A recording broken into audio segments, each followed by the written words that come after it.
এই যে সন্তান দেখেন, কুলের সন্তান, আমার ভাইয়ের পাসপোর্ট আমরা জমা দিয়ে দিছি। ককটেল বিস্ফোরণে সোহান ব্যাপারী নামের এক ব্যক্তি নিহত হয়েছেন এবং নবীন সর্দার নামে একজন গুরুতর আহত হয়েছেন বলে জানিয়েছে পুলিশ। শরীয়তপুরের জাজিরা উপজেলার বিলাসপুর ইউনিয়নের সাতঘড়িয়াকান্দি গ্রামে এ ঘটনা ঘটে। বৃহস্পতিবার ভোর রাতে টহলরত পুলিশ বিস্ফোরণের শব্দ পেয়ে ঘটনাস্থলে এসে দেখতে পায় বিস্ফোরিত হয়ে টিনের ঘরের বেড়া চারদিকে ছড়িয়ে ছিটিয়ে পড়েছে। ওই ঘরে বোমা ও ককটেল তৈরির সরঞ্জাম ছিল বলে ধারণা করা হচ্ছে। ঘর থেকে প্রায় আধা কিলোমিটার দূরে ফসলি জমিতে সোহান ব্যাপারীর মরদেহ পাওয়া যায়। তার গায়ে ককটেলের আঘাতের চিহ্ন পাওয়া গেছে বলে জানিয়েছে পুলিশ। এখানে আসার পরে যে আলামতগুলো দেখতে পেলাম তাতে দেখা যাচ্ছে যে বিস্ফোরকের আইটেমগুলো আছে।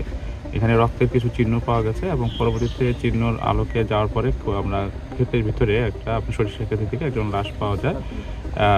ডিসিজকে আমরা পেয়েছি। আরেকজনের বিষয়ে আমরা নাম শুনেছি যে সেও একজন আরেকজন ইনজুর্ড হয়েছে, সে চিকিৎসার জন্য গিয়েছে। নিহত সোহান ওই ইউনিয়নের ব্যাপারীকান্দি গ্রামের দেলোয়ার ব্যাপারীর ছেলে। সোহানের পরিবারের সদস্যরা জানান, এলাকায় পূর্ব বিরোধের জেরে সোহানের নামে মামলা হয়েছিল। তিনি রাতে সাধারণত বাড়িতে থাকতেন না। বুধবার রাত 11টার দিকে তিনি বাড়ি থেকে বের হন। সকালে ফসলি জমি থেকে তার ক্ষতবিক্ষত লাশ পাওয়া যায়। 11টা বাজে ভাত খাইছে, ভাত খাইয়া শুইতে লেগে আইছে, এই যে ঘরের ভিতর শুইছে, সেই ঘরের ভিতর বম হালাইয়া ওরে।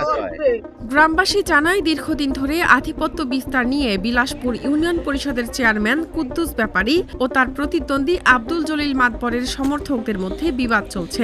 বিস্ফোরক দ্রব্য আইনের মামলায় আব্দুল জলিল মাতবর কারাগারে ও ইউপি চেয়ারম্যান কুদ্দুস ব্যাপারী জামিনে মুক্ত হয়ে এলাকা ছেড়ে গেছেন। বর্তমানে তাদের সমর্থক মান্নান ব্যাপারী ও নাসির ব্যাপারীর লোকজন নতুন করে এলাকায় আধিপত্য বিস্তারের চেষ্টা চালাচ্ছেন।